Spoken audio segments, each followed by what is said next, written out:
I enjoy doing research, and this project started off as a way to find better road food for the men and women at GSI. What I found was shocking. What we found was that our road food, our standard American diet, our fast food and junk food, processed foods and drinks, create a state of chronic inflammation in our bodies. The results of inflammation include stroke, dementia, diabetes, sexual dysfunction, arthritis, osteoporosis, premature aging, and heart disease. Inflammatory foods include sugar, pastries, sodas, fried foods, dairy, refined flour, and processed and packaged meats. Where do they go? Everywhere, and they don't go away.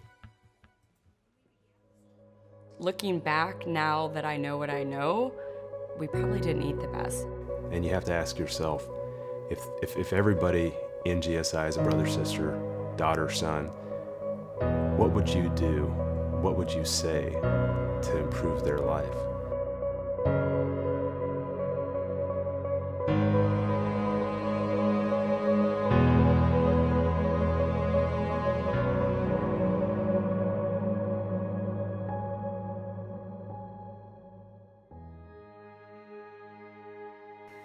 I had some pretty significant heart issues.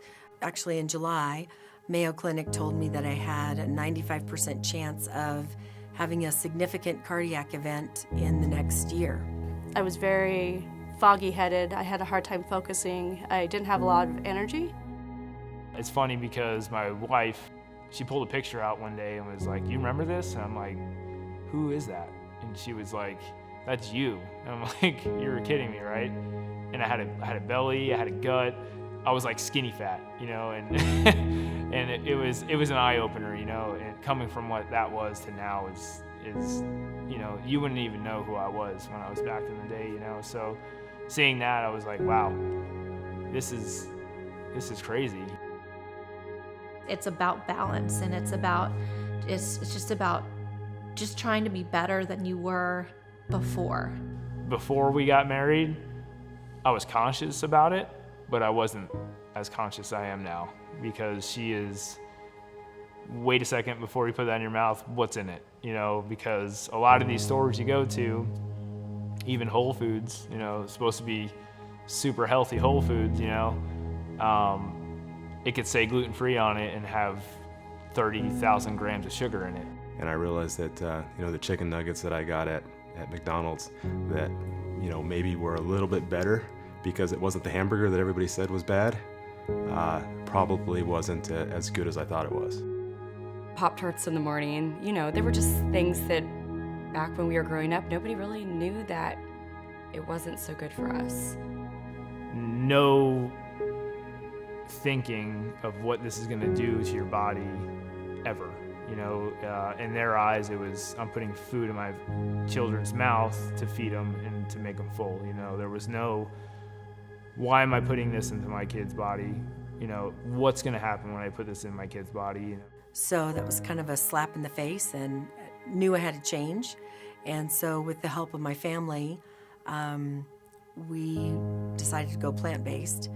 Bob had always talked about this plant-based diet, and I said, you know, what the heck? What do I have to lose? And so last March, I really dove into it, and I just loved it. I felt amazing. I had so much energy.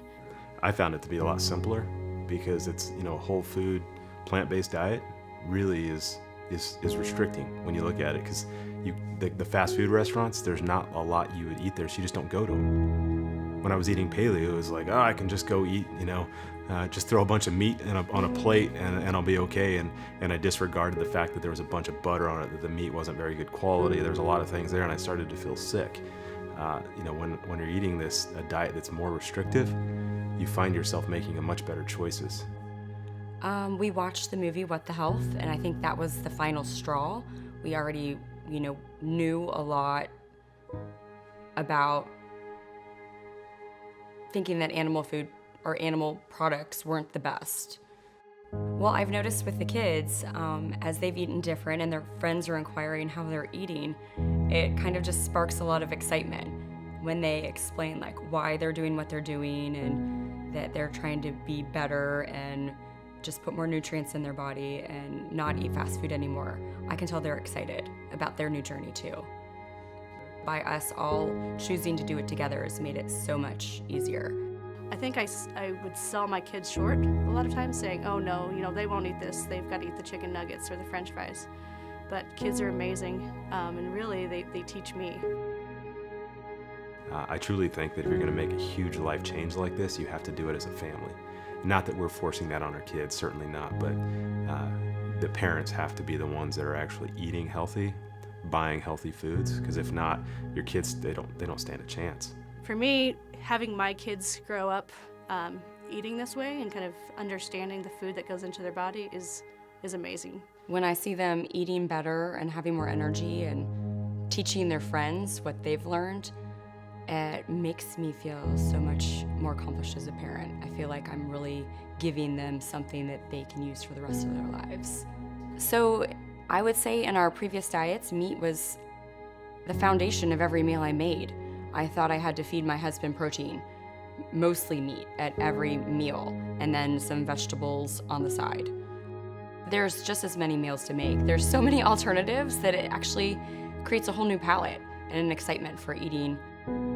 Or even when we do make cookies, there are vegan recipes for cookies, and my family finds that they're even yummier than the regular recipe. I think that anybody's kids, anybody's child learns by example. I want him to understand what it means to be healthy, to eat real whole foods. I think that that's key, and I think that that's something you can teach to kids at a really young age. It's definitely nice to know what you're putting in your body. I think that change and that mentality starts with us, the parents, with the caretakers, to show them that this is important. And I think that the more that people start doing that, I think the healthier our future generations will be. The danger doesn't simply lie with the foods we choose to eat, but also with the supplements we are told to believe are good for us. Many supplements are mislabeled, and some have even been shown to be dangerous. I always remember one thing, and I'd always think it was wrong, and it was a saying, and is you can't outwork a bad diet. And I was like, bullshit. I could do that, right? I could go to the gym for 5 hours and I could go out and eat McDonald's. I'll be straight, I'll be fine. That doesn't work, right? And where I came from, I was a Green Beret in the Army, and that's high caliber. We're always moving, we're always doing everything. That's when I really learned, you really can't outwork a bad diet. One mission in Special Forces, we went out in the middle of a desert, and we rucked for 100 miles. In 5 nights, we rucked 100 miles and 100-pound rucksacks. It was about 100 degrees at night walking, and about 120 in the day. So we get back, we get picked up, we get back to base, and me being myself, I'm like, I'm gonna go work out. Being completely depleted of all my nutrients, all my water source, I go ahead and throw back 2 scoops of pre-workout. Halfway to the gym, I start having AFib. I go into AFib. My heart rate was about 190 beats per minute, and then when it stopped, me just completely rested. It was 190, completely rested. So my medic pulls me across, throws an IV in me, and sees what's going on. Hey, you're in AFib when you're going to the hospital from this. I'm like, what the hell, man? Like, I take this every day, everything should be fine. Not when your nutrition's off. I was addicted to caffeine, and a lot of us are, and don't really realize it until you're off of it. I decided I'm cutting it out, right? I could get through this. I'll be depressed, and my lifting will go away. My Metcons, my metabolic conditioning is going to go down, but I'm just going to have to get through it, It took a long time, about a year, until I came back and, back to working out and being happy with what I was doing. But that just goes to show you, like, I was healthy. I was super healthy. I'm a Green Beret, like one of the hardest things you could do in the Army. I played for Team USA, and I'm in the local area, one of the, top ranked CrossFitters in the area, and caffeine's taking me down, and I really laughed about it, but deep down inside I was like, this is insane. Like, I don't do anything. I don't drink. I don't do any drugs. I don't even take aspirin when I, have a headache. And caffeine's taking me down, like, how blind am I to not realize that I was addicted to this caffeine? So after that whole issue I had with drinking Red Bulls, and I was in the hospital multiple times, it really opened my eyes about supplements in general.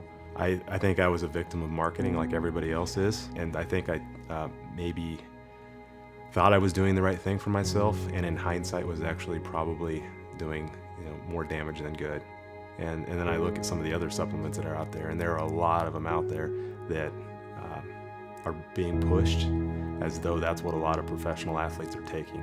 They're being pushed as though that's what a lot of Olympic athletes are taking. And but if you're in that world, you realize that they're not taking them. I've been around a lot of guys, and I haven't seen them take pre-workout before. But if I go into just your regular Globo gym, you see everybody talk about taking pre-workout. I got into competing in CrossFit, and enough that I actually had a coach, and I aspired to compete in the CrossFit Games. I was sponsored by a supplement company, and all that meant was I got free supplements, which if you're spending hundreds of dollars every month, and now all of a sudden you're getting them for free, that was a great benefit. I immediately had trouble sleeping, so there was obviously issues with how my body was responding to taking some of those, and there were a lot of things in those supplements that I didn't even know what they were. I was just taking them because they told me to take them. It was going to benefit their company for me to represent that, not because it was in the best interest of me. I was very anxious all the time, and I just didn't have a clear head. Whatever I did, I didn't have a clear head. And then, the other side of that, now a year, 2 years later, it's like night and day, like clear head. I don't ever have anxiety, and I think that's one of the biggest things of the military by itself is that anxiety. We stay up on caffeine, like that is our job, and it's clear, like everything's clear now. So I quickly, once I realized that I was having trouble sleeping, things were happening to my body that I wasn't used to, I quit taking them, and I started feeling better. I get asked all the time, actually, even to this day. I'll be at the ballpark with my kids, and one of the other fathers will come up to me and say, hey, is there a good powder or something I get my kid to make them perform a little bit better? And I saw it when I was at the Air Force Academy coaching there. I see it when I'm out in the field with the guys, and everybody's looking for a little bit of a shortcut. What can I do that it's as simple as just going to one of these GNC type places, buying something, and now all of a sudden they're going to perform better and they're going to feel better. I don't believe that there's a magic drug out there like that. Just because it's approved by the FDA doesn't mean it's okay. It doesn't mean that I could have unlimited amounts of this, right? Having a cup of coffee is a different caffeine than having a Red Bull. So I looked at this, and I've told everybody that me eating vegan has been an experiment, and I'm just going to see what comes of it. And somebody said, well, we'll say goodbye to all your muscle mass, because those days are over. And it hasn't. I can tell you that I haven't. If anything, I've increased my strength being on this diet, which is kind of amazing if you're somebody who says, well, how do you get your protein? How do you maintain your muscle if you're not eating any meat and you're not supplementing all of that protein? And it's because I'm getting it from natural foods. I only could go off of my own accounts about everything, about the sugar, about the caffeine, about all this. I will tell you, though, is I pushed myself through everything. I didn't get my Green Beret by, walking through the woods once, or not sleeping for 4 days, or getting tortured and beat. We've pushed ourselves. So if you're gonna see anybody who would actually know, what these supplements can do or don't do, it would be us, like really take it from us that, yeah, I've been there, I pushed myself and I didn't need it. I could have probably done way better without it, so. I think anything can happen with a small change. I think that if you feel like you're not where you want to be or who you want to be or doing what you want to do, I think that the first thing to do is something.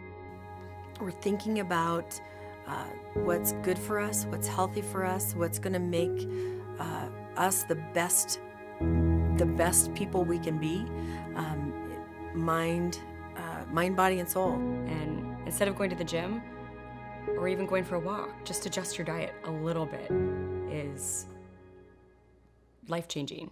Being different is what allows for evolution or allows for growth, allows for success. It's the same thing we're going after at GSI, is that, and something we're very proud of, is that we are different. And we want everybody in GSI to understand that it's okay to be different. Different is great. And that's what we really want you to take from this video, is that to be great, you need to actually have the courage and the discipline to be different. And if you do that, you'll actually create a life that you're really proud of. What's different for me is that I've taken control of my life. It's not so much that it's different, it's just better. I think what's important is keeping the foundation of what GSI was founded on. And what it was founded on was we're a family and we truly care about each other. Now, when you care about your family members, you care about what they eat, you care about how they live, you care about if they're growing spiritually, mentally, and physically. And those are the three things that we focus on with our GSI family. And it's important that we do that. If you feel like you're not as healthy as you could be right now, it doesn't mean you have to, go through the roof and go crazy and change all these things about your life all at once. I think that's actually unrealistic. I don't think that a lot of people can do that. It takes time, and I think that even though it does take time, I think it's worth it. And I think that when you do start to make those small changes, you start to realize how worth it really is.